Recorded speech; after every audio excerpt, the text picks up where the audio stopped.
சின்ன கிராமத்துல செண்பகங்கிற பாட்டி தன்னோட பேரனோட வசிச்சு வந்தாங்க. அவங்கனால முடிஞ்ச அளவுக்கு தன்னோட பேரனை ஒரு அரசு பள்ளியில படிக்க வச்சாங்க. பாட்டி பாட்டி இங்க வாங்க. என்னப்பா, என்னாச்சு? எதுக்கு பாட்டியை கூப்பிட்ட? அடடே, காலையில ரெடியாகி வந்துட்டியே கண்ணு. பாட்டிமா, நானு உங்களுக்கு கஷ்டப்படுத்தக்கூடாதுன்னு காலையில ஸ்கூலுக்கு தயாராயிட்டேன். இங்க பாத்தீங்களா, நான் வச்ச ரோஸ் செடியிலேருந்து ரோஸ் பூவா பூத்திருக்கு.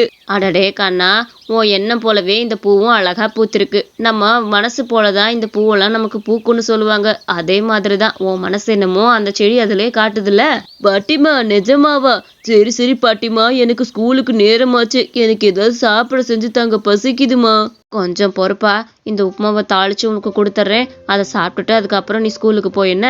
பாட்டிமா, எப்ப பார்த்தாலும் காலையில இந்த உப்புமாவே கிண்டி தரீங்க. எங்க ஸ்கூல்ல இருக்கவங்க எல்லாருமே இட்லி தோசைன்னு சாப்பிட்டு வராங்க. நான் மட்டும் தினமும் இந்த உப்புமா மட்டுமே சாப்பிட்டுட்டு போறேன். எனக்கு வேற செஞ்சு தாங்க. பாட்டினால முடிஞ்சது இதுதானப்பா. பாட்டியை பத்தி உனக்கே தெரியும், பாட்டி எவ்வளோ கஷ்டப்பட்டுட்டு இருக்கேன்னு. இந்த சமயத்துல நீ இப்படி கேட்டா பாட்டி என்ன பண்றது? பாட்டிக்காக கொஞ்ச நாள் பொறுத்துட்டு சாப்பிடுக்கன்னா, அப்புறம் பாட்டி நல்லா சம்பாரிச்சேன்னா உனக்கு நல்ல சாப்பாடா கொடுக்குறேன்னு. இப்ப நீ இதை சாப்பிட்டுட்டு ஸ்கூல்ல போய் சத்துணவு வாங்கி சாப்பிட்டுக்க, சரியாப்பா? இப்படி தினமும் காலையில உப்புமா கிண்டி தரனால அந்த சாப்பாடு அவனுக்கு பிடிக்கவே பிடிக்காது. இருந்தாலும் தன்னோட பாட்டி கஷ்டப்படுறனால அந்த சாப்பாடை சாப்பிட்டுட்டு போவான். எனக்கண்ணா, உப்புமா நல்லா இருக்குதா? தினமும் இதை தானே சாப்பிட்றேன். அப்புறம் என்ன பாட்டி இன்னைக்கு புதுசா கேக்குறீங்க? நான் தினமும் இதை தானே சாப்பிட்டுட்டு இருக்கேன். என்ன டேஸ்ட் இருக்குமோ அதே டேஸ்ட் தான் இருக்கும். என்ன விடுங்க பேசாம. தன்னோட பாட்டிட்ட சொல்லிட்டு அவன் வழக்கம் போல பள்ளிக்கு கிளம்புனான். பாவம் என் பேரனுக்கு ஒரு நல்ல சாப்பாடு கூட என்னால சமைச்சு தர முடியல. நானும் எவ்வளவோ கஷ்டப்படுறேன். அது அப்புக்கும் பப்புக்குமே சரியா போயிருது. என்ன பண்றது? அந்த பாட்டி பக்கத்துல இருக்க ஊர்ல வயல்வெளியில வேலை பார்க்கறதுக்காக கிளம்பிடுவாங்க. மதிய இடைவெளியில ராஜுவும் அவனோட நண்பர்களும் போய் சத்துணவு சாப்பாடு வாங்கிட்டு இருந்தாங்க. எப்ப எல்லாரும் நல்லா வந்து வாங்கி சாப்பிடுங்கப்பா. அப்புறம் என்னைய குறை சொல்லக்கூடாது, சரியா? வயிற்றுக்கு நல்லா சாப்பிட்டுட்டு போங்க. அப்புறம் கிளாஸ்ல போய் மயக்கம் போட்டு விழுந்தீங்கன்னா எல்லாரும் என்னைய தான் திட்டுவாங்க. ஒழுங்கா பார்த்து எல்லாம் வாங்கி சாப்பிட்டுட்டு போங்க, சரியா? அவங்க 3 பேரும் அந்த மதிய உணவை வாங்கிட்டு வந்து எல்லாரும் ஒன்னா உட்காந்து சாப்பிட்டுட்டு இருந்தாங்க. டி ராஜு, நாளைக்கு ஞாபகம் இருக்குல்ல, எல்லாரும் வீட்டுல இருந்து பிரியாணி கொண்டு வரணும், சரிங்களா? எல்லாரும் அவங்க அம்மாட்ட சொல்லிட்டு பிரியாணி எடுத்துட்டு வாங்க. இங்க உட்காந்து ஒன்னா சாப்பிடலாம், சரியா? வழக்கம் போல சிக்கன் பிரியாணியே கொண்டு வரலாம்டா. அது கூட முட்டை எதுவுமே வேணாம். வெறும் சிக்கன் பிரியாணி தயிர் பச்சடி மட்டும் வச்சு கொண்டு வருவோம். எல்லாரும் ஒன்னா உட்காந்து சாப்பிட்றதுக்கு எனக்கு ரொம்ப பிடிக்கும். நாளைக்கு மறக்காம 2 பேரும் எடுத்துட்டு வாங்க. சுவாதி, அத ராஜுட்ட சொல்லு. ராஜு எப்பவும் கேக்குறது கிடையாது. அவன் எப்பவுமே பிரியாணி எடுத்துட்டு வானா, அதை மறந்துட்டேன்னு சொல்லிடுவான். கிட்டத்தட்ட 4 வருஷமா இதே வார்த்தையை தான் அவன் சொல்லிக்கிட்டு இருக்கிறான். இல்ல, நான் நாளைக்கு எப்படியாச்சும் பிரியாணியே எடுத்துட்டு வந்துடுறேன். நீங்க கவலைப்படாதீங்க. நீங்களும் பிரியாணி எப்படியாச்சும் கொண்டு வந்துருங்க, சரிங்களா? அந்த மாதிரி அவங்க பேசிட்டு அவங்க 3 பேரும் மதிய உணவு சாப்பிட்டாங்க. டேய், என்னடா கையில தட்டோட திருப்பி போற? என்னடா சாப்பிட்டு முடிச்சிட்டேல, இன்னும் இது உனக்கு பசிக்குதா என்ன? திருப்பி தட்டோட சத்துணவு மிஸ்கிட்ட கிளம்புற, என்னடாச்சு? அது எங்க பாட்டிக்கு தாண்டா வாங்க போறேன். இந்த தட்டுல வாங்கினா சாப்பாடு போட்டா நான் சாப்பிட்ட மாதிரி வாங்கிட்டு வந்துருவேன். டிஃபன்ல போட்டா யாருக்குன்னு கேட்பாங்கல்ல மிஸ், அதனாலதான் நான் தட்டுல வாங்கிட்டு வந்துடலான்ட்டு போறேன். ஆமாண்டா, கேள்வி மேல கேள்வி கேட்டு கொன்றுவாங்க. நீ தட்டுல வாங்கிட்டு வந்து டிஃபன் பாக்ஸ்ல போட்டு வீட்டுக்கு எடுத்துட்டு போ, சரியா? உங்க பாட்டி பாவம் களை எடுக்கிற வேலை தானே பாக்குறாங்க. எங்க தோட்டத்து சைடு தாண்டா அவங்க பாட்டி வேலை பாக்குறாங்க. நான் நிறைய வாட்டி பார்த்திருக்கேன். பாவம்ல. சரிடா ராஜு, நாங்க கிளாஸுக்கு போறோம். நீ சாப்பாடு வாங்கிட்டு கிளாஸுக்கு வந்து சரி, சரியா? அவனும் தன்னோட பாட்டிக்காக தட்டுல உணவு வாங்க போனான். அந்த உணவை டிஃபன் பாக்ஸ்ல போட்டுட்டு இருக்கும் போது அந்த சத்துணவு டீச்சர் பாத்துட்டாங்க. ராஜு, என்ன பண்ணிக்கிட்டு இருக்க? சாதத்தை வாங்கிட்டு வந்து டிஃபன் பாக்ஸ்ல போட்டுட்டு இருக்க. உன்னோட சாப்பிட முடியலன்னா அளவா வாங்க வேண்டியதானே? இல்ல டீச்சர், இந்த சாப்பாடு எங்க பாட்டிக்காக நான் வாங்கிட்டு போறேன். பாவம், எங்க பாட்டி களை எடுத்துட்டு சாப்பிடாம கூட இருப்பாங்க. சாப்பாட்டுக்கே ரொம்ப கஷ்டம்னால சாப்பாடே கிடைக்காது. நீங்க தட்டுல வாங்கினா எதுவும் சந்தேகப்பட மாட்டீங்க, டிஃபன்ல வாங்கினா சந்தேகப்படுவீங்க தான் நான் தட்டுல வாங்கிட்டு வந்து டிஃபன் பாக்ஸ்ல போட்டேன். இது தப்புன்னா சொல்லிருங்க. நான் இனிமேல் அப்படி வாங்க மாட்டேங்க மிஸ். இந்த சின்ன வயசுல உனக்கு எவ்வளவு அறிவுப்பா! நீ மட்டும் சாப்பிடாம உங்க பாட்டிக்கும் வாங்கிட்டு போய் அவங்களையும் சாப்பிட வைக்கணும்னு நினைக்கிற பாரு. உன் பெருந்தன்மையான மனசு யாருக்கும் வராது. நீ நாளையில இருந்து உன்னோட டிஃபன் பாக்ஸ்லயே வாங்கிட்டு போ, சரியா? இப்படி சொன்னதுமே அந்த ராஜுவுக்கு ரொம்பவே சந்தோஷமா இருந்தது. அந்த டீச்சரும் நல்ல மனசோட அதை சொல்லிட்டு அங்கிருந்து கிளம்பினாங்க. சாயந்தரம் ஆனதுமே அவன் வீட்டுக்கு திரும்பினான். பாட்டிமா, இந்தாங்க ஸ்கூல்ல இருந்து சத்துணவு சாப்பாடு வாங்கிட்டு வந்திருக்கிறேன். நீங்க எப்படியும் மதியானம் நேரம் சாப்பிட்டு இருக்க மாட்டீங்கன்னு எனக்கு நல்லாவே தெரியும். அதனாலதான் பாட்டிமா நான் ஸ்கூல்ல இருந்து வாங்கிட்டு வந்துட்டேன்.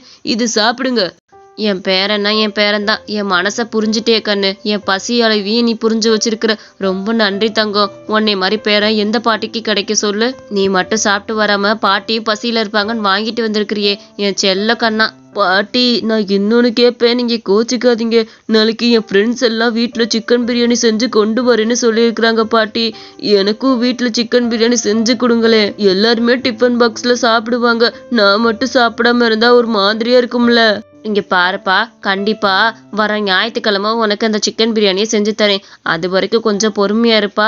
பாட்டிக்கு நிறைய கடன் செலவுகள்லாம் அதிகமா இருக்குதுல்ல, கொஞ்சம் புரிஞ்சுக்க கண்ணு. அவனும் அவங்களோட பாட்டியோட சூழ்நிலையை புரிஞ்சுக்கிட்டு சரின்னு சொன்னான். அந்த பாட்டியும் அவன் கொண்டு வந்த சத்துணவை ரொம்ப பசியில எடுத்து சாப்பிட்டுட்டு இருந்தாங்க. இப்படியே ராத்திரியும் ஆச்சு. காலையில விடிஞ்சதுமே அவங்க பாட்டி அவனுக்கு ஸ்பெஷலா ஒண்ணு பண்ணிக்கிட்டு இருந்தாங்க. தினமும் உப்புமாவா கொடுக்கறதுக்கு ஒரு மாதிரியா இருக்கனால அந்த உப்புமாவே ரவை கிச்சடியா செஞ்சு கொடுத்தாங்க. ராஜு, ராஜு கொஞ்சம் வெளியே வாப்பா. ராஜு. என்னங்க பாட்டி, இன்னைக்கு ஏதோ வேற மாதிரி இருக்குது. பார்க்கவே ரொம்ப அருமையா இருக்குது. இது என்ன சாப்பாடு பாட்டி? எனக்கு கொடுங்க, எனக்கு ரொம்ப பிடிச்சிருக்கு. இதை பார்க்கும் போதே சாப்பிடணும்னு நாக்குல எச்சி ஊறுது. கொடுங்க பாட்டி. அவசரப்படாதப்பா, கொஞ்சம் உட்காரு. பாட்டி உனக்கு எடுத்து தரேன், பொறுமையா சாப்பிடு சரியா? இந்த உட்காரு. அவனும் அந்த ரவா கிச்சடியை ரொம்ப விரும்பி சாப்பிட்டுட்டு இருந்தான். அவங்க பாட்டிக்கு இதை பார்க்கும் போது ரொம்ப சந்தோஷமா இருந்தது. பாட்டிமா, இது என்னது பாட்டிமா? உண்மையிலே ரொம்ப அருமையா இருக்குது. இது சாப்பிட்டுட்டே இருக்கலாம் போல இருக்குது. நீ தினமும் உப்புமாவா சாப்பிட்டு ஒரு மாதிரி இருக்குன்னு சொன்னேல, அதான் பாட்டி இன்னைக்கு புதுசா இந்த ரவா கிச்சடியை செஞ்சு கொடுத்தேன் உனக்கு. நம்ம மாலாக்கா இருக்காங்கல்ல, அவங்க வீட்டுல இந்த ரவா கிச்சடி எப்படி செய்யறதுன்னு டிவியில ஓடிட்டு இருந்துச்சு. நானும் பார்த்துட்டு என்னோட ஸ்டைல செய்யலான்னு செஞ்சேன். நல்லாவே வந்துருந்துச்சுப்பா. அதான் உன்னை கூப்பிட்டு வேலையா சாப்பிட சொன்னேன். இந்த ரவா கிச்சடி எனக்கே ரொம்ப பிடிச்சிருந்துச்சுன்னா பாத்துக்கோயே, உனக்கும் இது பிடிக்கும்னு நினைச்சேன். பாட்டிமா, பேசாம நீங்க இந்த ரவா கிச்சடி கடையே போட்டுடலாம் பாட்டிமா. அவ்வளவு ருசியா செஞ்சிருக்கிறீங்க. இந்த ருசிக்கு ஈடு என எதுவுமே இல்ல. பேசாம நம்ம கடை போட்டுருவோமா? அந்த மாதிரி சந்தோஷமா பேசிட்டு அவன் வழக்கம் போல பள்ளிக்கு கிளம்புனான். மதிய இடைவெளி விட்டதுமே வேகமா அவன் போய் சத்துணவு வாங்கிட்டு வந்து உட்காந்துருந்தான்.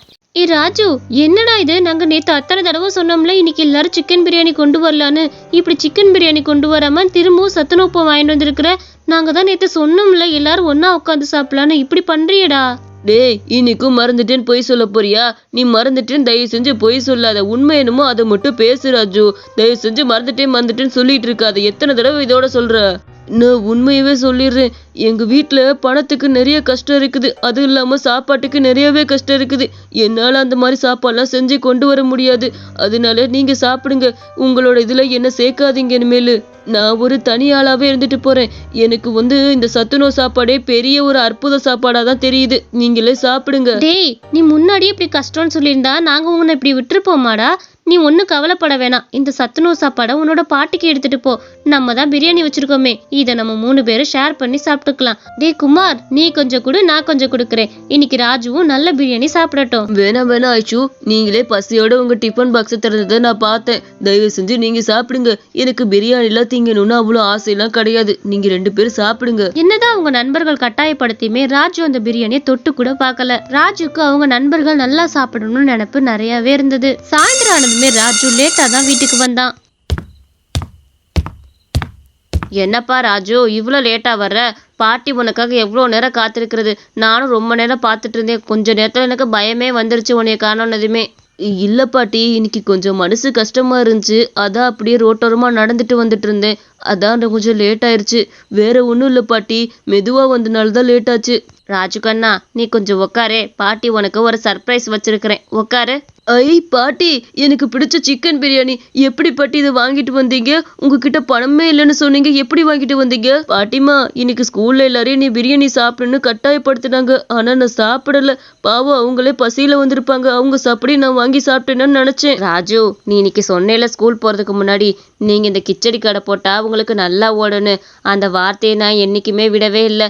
இன்னைக்கு எப்படியாச்சும் இந்த கிச்சடி கடையை போட்டு பார்த்தலாம் நானும் நினைச்சேன்ப்பா. அதே மாதிரி நானும் போட்டேன் தெரியுமா? வாங்கம்மா வாங்க, கிச்சடி 2 வடை எல்லாமே சேர்த்து 30 ரூபாதாம்மா. வந்து வாங்கி சாப்பிடுங்க.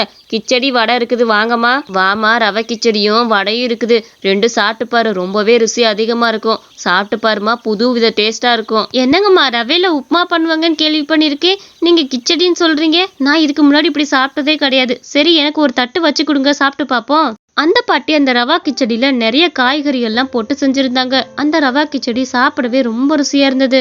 கொஞ்சம் பொறுக்கண்ணு, 2 வடையும் ரவா கிச்சடி வச்சு தரேன். சாப்பிட்டுட்டு அப்புறம் ருசி எப்படி இருக்குன்னு சொல்லு. ரொம்பவே அருமையா இருக்கும். அவளும் அந்த ரவா கிச்சடியை வாங்கி சாப்பிட்டா. அவளுக்கு அந்த சுவை ரொம்பவே பிடிச்சிருந்தது. அவ சாப்பிட்றத பார்த்துட்டு நிறைய பேர் அந்த கடைக்கு வந்து ரவா கிச்சடி வடையும் வாங்கி சாப்பிட்டாங்க. அந்த பாட்டியோட கடை நல்லா ஓடவும் ஆரம்பிச்சது. பாட்டி, நான் சொன்னேன்ல அந்த ரவா கிச்சடி ரொம்ப அருமையா இருந்துச்சுன்னு. என்னோட டேஸ்ட் எல்லாத்துக்குமே பிடிச்சிருக்கு பாத்தீங்களா? இதுக்கு தான் நான் வேணுங்கிறது. நான் சொன்னனால தானே நீங்க அந்த கடையை பட்டீங்க.